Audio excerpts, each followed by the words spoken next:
السلام علیکم جی اور آداب۔ اس سے پہلے ہم نے LNG کے حوالے سے قطر میں کو جو دورہ ہوا تھا جناب سپہ سالار اور ان کے ہمراہ گئے تھے حضرت قبلہ جناب شاہ محمود قریشی صاحب ہمارے وزیر خارجہ، ان کے دورے کے اکنامک اسپیکٹ پہ بات کی تھی۔ اب ڈپلومیٹک اسپیکٹ پہ بات کرتے ہیں۔ وہ ہمیں کسی اور سورس نے بتائی تھی بات، یہ دوسرے سورس نے دسی۔ انہوں نے کہا جی کہ بنیادی طور پہ یہ دفتر خارجہ کے سورس، انہوں نے کہا جی بنیادی طور پہ یہ ہے کہ قطر کی صلح ہو گئی ہے اور ان کی فلائٹیں بحال ہو گئی ہیں، تو ہم گئے تھے قطر سے یہ ریکویسٹ کرنے کہ وہ ہمیں سعودیہ سے معافی تلافی کروا دیں۔ اب سعودیہ جو ہے وہ اس وقت فل ٹائم اکڑا ہوا ہے، اور سعودیہ کے اکڑنے کی وجہ یہ ہے، اور وجہ یہ ہے کہ سعودیہ جو ہے وہ کم از کم پچھلے 65 سال تک اپنی دفاعی ضروریات کے لیے پاکستان کے اوپر انحصار کرتا تھا، اور وہ ہماری جو ایک افیلیشن تھی، افیلیشن جو تھی وہاں پہ جو مقامات مقدسہ ہیں ان کے حوالے سے اس خطے کے ساتھ وہ اس کو ایکسپلائٹ کرتا تھا۔ یہ ڈپلومیٹک لینگویج میں بات کر رہا ہوں، اور ہم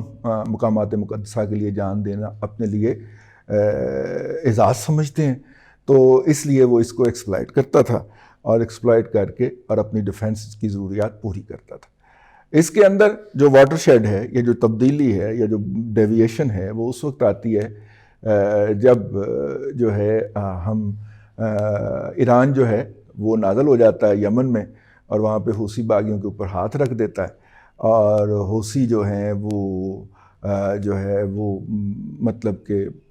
نعرے شعرے لگا دیتے ہیں، تو سعودیہ پھر جناب ہماری طرف دیکھتا ہے۔ اور ہم نواز شریف صاحب کے دور کی بات کر رہا ہوں، تو نواز شریف صاحب جب اس کو پارلیمنٹ میں لے کے جاتے ہیں تو اندر خانے تو جا کے وہ یہ کہتے ہیں نا کہ جی میں تو راضی ہوں، یہ جنہوں نے آنا ہے وہ انہوں نے پھڈا ڈالا ہوا ہے۔ تو ان کے جو پھر شیری اور مشاہد علی سید وہ پھر سعودیہ کو پارلیمنٹ میں کھڑے ہو کے گالیاں بکتے ہیں، جس کے نتیجے میں سعودیز کہتے ہیں کہ منجی دیو نہ دیو سون دی ترتیب سے ٹھیک کر لو۔ لطیفہ سنا ہوا ہے نا آپ نے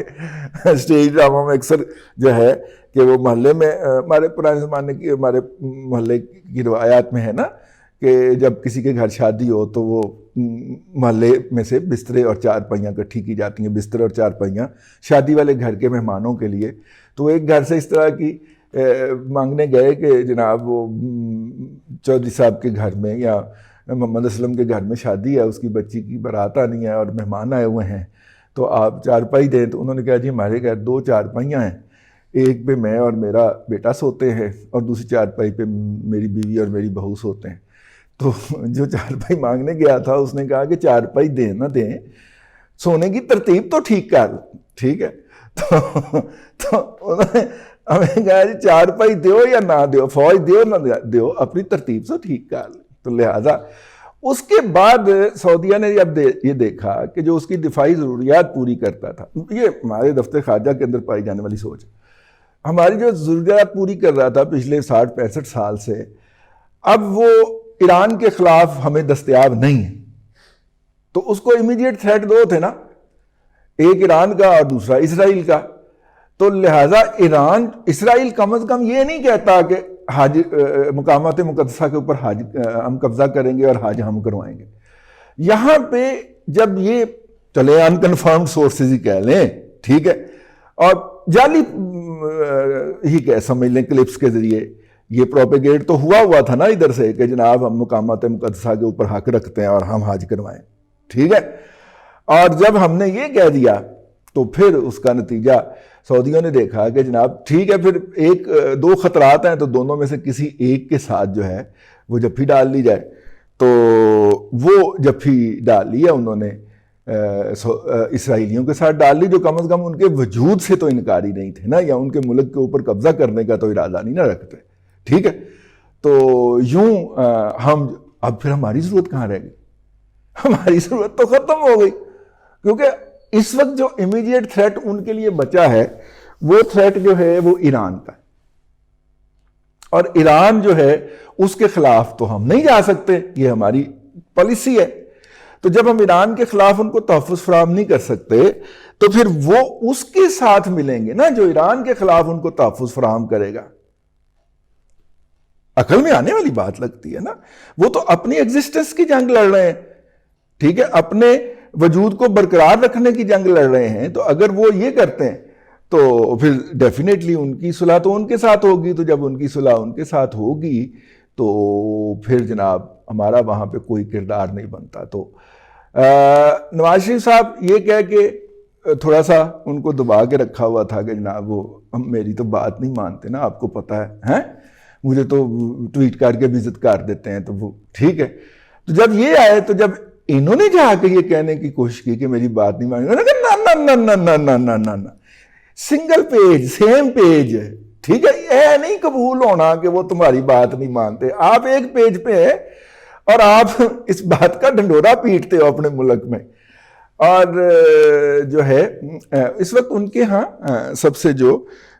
مؤثر فیملی سمجھی جاتی ہے, اور جس فیملی کی خاتون جو ہیں جن کے بچے اب تک سعودیہ کے شاہ بنتے ہیں, اسی فیملی کا ہی کوئی ممبر جو تھا وہ پاکستان میں ایمبیسڈر لگا کرتا تھا پچھلے 2 ایمبیسڈر سے پہلے. وہ جس نے ہماری بےزتی نہیں کی تھی آرٹیکل لکھ کے, ہاں اس کے نام کے ساتھ کیا لگا ہوا تھا, دسیری کے اس طرح کا فیملی, ٹھیک ہے.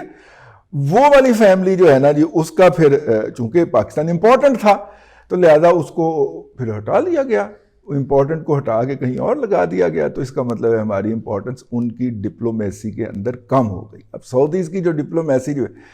اب اس میں سعودیز نے ہمیں کہا تھا کہ ہم جناب آپ کو پیسے دیں گے, $6.25 ارب دیں گے, ٹھیک ہے, اور اس کے بدلے آپ یہ کچھ کریں گے. تو وہ بدزبانی تو کی ہم نے ان کے تیالے میں بیٹھ کے ان کے بارے میں. ہمارے مبینہ طور پہ رپورٹڈلی کہا جاتا ہے کہ وزیر اعظم صاحب نے کچھ ایسے کومنٹس کہے جس کی بنیاد کے اوپر انہوں نے چل دے جہاز سے دھکا دے دیتا امریکہ میں. وہ تو ہم نے کی, لیکن اس کے علاوہ بھی جب انہوں نے یہ جو امیجیٹلی 180 کا ٹرن آیا وہ اس کی یہ ہے کہ جب انہوں نے کہا کہ ٹھیک ہے, پہلے تو آپ کہتے تھے کہ نواز شریف نہیں بھیجتا, تو اب تو آپ کا اپنا بندہ ہے, اب بھیجو بندے, ٹھیک ہے. تو وہ پھر پتہ چلا کہ نہیں, تو انہوں نے کہا نہیں تو پھر نہیں, کڈو پیسے. اب اس وقت یو اے ای جو ہے وہ ہمارے لوگوں کے اور ہمارے جو امپورٹنٹ لوگ ہیں, ٹھیک ہے, امپورٹنٹ لوگ اپوزیشن کی بات نہیں ہو رہی, امپورٹنٹ لوگ وہ جو کہ حکومت میں ہیں, ان کے جو ایسٹس ہیں اور جو ہمارے 25 لاکھ کے قریب جو لوگ ہیں, وہ ان کے ہاتھ میں ایک بارگیننگ چپ ہے, بارگیننگ انسٹرومنٹ ہے. ہمارے ہاتھ میں جو بارگیننگ انسٹرومنٹ تھا کہ جی ہم یہاں پہ جو ہے وہ لوگ ہیں ہمارے جو آپ کے لیے حفاظت کا کام سر انجام دیتے ہیں, وہ ختم ہو گئے. تو ون وے بارگیننگ, تو وہ جو بارگیننگ چپ جو ہوتی ہے وہ اگر ون وے ہو جائے تو پھر تو وہ ایکسپلائٹیشن ہوتی ہے نا, ٹھیک ہے. تو ہم اس وقت اس لیول پہ کھڑے ہوئے ہیں. ڈیزاسٹرس کیا ہے جی, ہاں, 1 پیج والے دونوں فریقین نے مل کے اس پورے ایشو کے ساتھ کہ کم از کم آپ ڈیفنس کی ہی سنبھال لیتے, نہیں سنبھالی. اور نتیجے کے طور پہ 3 سال نواز شریف نے انہیں باتوں میں لگا کے رکھا نا, ٹھیک ہے نا, ہاں. تو اب وہ جناب جو ہے ادھر سے سعودیز پہ پابندیاں بھی لگ گئی ہیں, اسلحہ وغیرہ جو بائیڈن مینجمنٹ آئی ہے انہوں نے مزید ہے وہ, اور پھر اٹلی نے بھی پابندیاں لگا دی ہیں کہ وہ مزید اسلحہ نہیں دے گا. سعودیز اور یو اے ای دونوں کے حوالے سے نظر ثانی کریں گے وہ اپنے ایمونیشن سپلائی کے حوالے سے کی. تو اس صورتحال میں ایک موہوم سی امید تھی کہ شاید کوئی ہمارا رزق حلال نکلے, کیونکہ ہم بھی تو واہ کے اندر کافی سارا بناتے ہیں نا, کہ شاید وہ ہمیں کوئی مل جائے, لیکن وہ کافی ہائی ٹیک پہ چلے گئے ہوئے ہیں, جے ایف تھنڈر سے بہت آگے گزر گئے ہوئے ہیں وہ. تو امریکہ بھی تھوڑا بہت اوپر نیچے کر کے ان کا خیال ہے کہ وہ کچھ کرا لے گا. تو یہ ہے جی اس وقت صورتحال کہ نہ خدا ہی ملا, نہ وصال صنم, نہ ادھر کے رہے نہ ادھر کے رہے. پاکستان کے دفتر خارجہ کو اس وقت ہی سمجھ جانا چاہیے تھا جب یو اے ای نے بھارتی قیادت کو وہاں پہ بلا کے اور ان کے گلے میں مختلف میڈلز ڈالے تھے اور مندروں کے افتتاح کروائے تھے. تو ان کی پالیسی کے اندر جو شفٹ تھا وہ ویسے وہ تو سمجھتے ہوں گے, ہم اور آپ کو سمجھ نہیں آ رہی ہوگی. تو میں نے کہا اب جب مجھے تو کم از کم ذاتی طور پہ جب سمجھ آئی پرسوں ترسوں، تو میں نے کہا کہ یہ سمجھ جو ہے وہ آپ تک منتقل کر دی جائے کہ ہم سعودیہ کی ان ترجیحات میں نہیں رہے جن ترجیحات میں ہم پہلے تھے، اور بدستور قدم بقدم ون بائی ون سعودیہ کے اندر جو پاکستانیز ہیں ان کو وائنڈ اپ کرنا پڑ سکتا ہے، اور انہیں اس دکھ کا بھی سامنا کرنا پڑے گا کہ ان کی جگہ کسی انڈین ہندو کو لا کے بٹھا دیا جائے گا، اور مطلب مزید دکھ تو یہ ہوگا نا ان کو، تو وہ انہیں وائنڈ اپ کرنا پڑے گا اگلے 5 سے مطلب مشکل سے 5 سال اور میکسیمم 10 سال میں۔ اب سعودی عرب جو ہے اس کے ساتھ پاکستان کے ویسے ہی تعلقات ہوں گے جس طرح کے پاکستان کے تیونس کے ساتھ تعلقات ہیں، جس طرح کے موریتانیہ کے ساتھ تعلقات ہیں، جس طرح کے سوڈان کے ساتھ تعلقات ہیں، ٹھیک ہے، اسی طرح کے تعلقات پاکستان کے سعودیہ کے ساتھ بھی ہوں گے۔ امید ہے کہ ہماری اس گفتگو سے آپ کے علم میں کچھ اضافہ ہوگا۔ آج کے لیے اتنا ہی۔ جاتے ہوئے آپ ہمارا فیس بک پیج ضرور لائک کر دیں اگر آپ اس کو فیڈ بیک دینا چاہیں ہمیں، تو اس کے نیچے ڈسکرپشن میں ہی اس کا لنک لگا ہوا ہے، اس لنک کو کلک کریں گے تو فیس بک پیج پہ پہنچ جائیں گے، اور فیس بک پیج کو لائک کرنا، فالو نہیں چاہیے آپ کا، ہمیں فالو بھی کریں، فالو تو دشمن بھی کرتے ہیں، لیکن اس کو لائک کریں کہ آپ اس کے کنٹینٹ کو لائک کرتے ہیں۔ بہت کم رفتار سے جا رہے ہیں آپ لوگ، تو بہرحال فیڈ بیک دینا چاہیں تو ای میل بھی ہمارا نیچے لکھا ہوا ہے۔ اللہ آپ کو آسانیاں عطا کرے اور آسانیاں خلق خدا میں تقسیم کرنے کی توفیق عطا کرے۔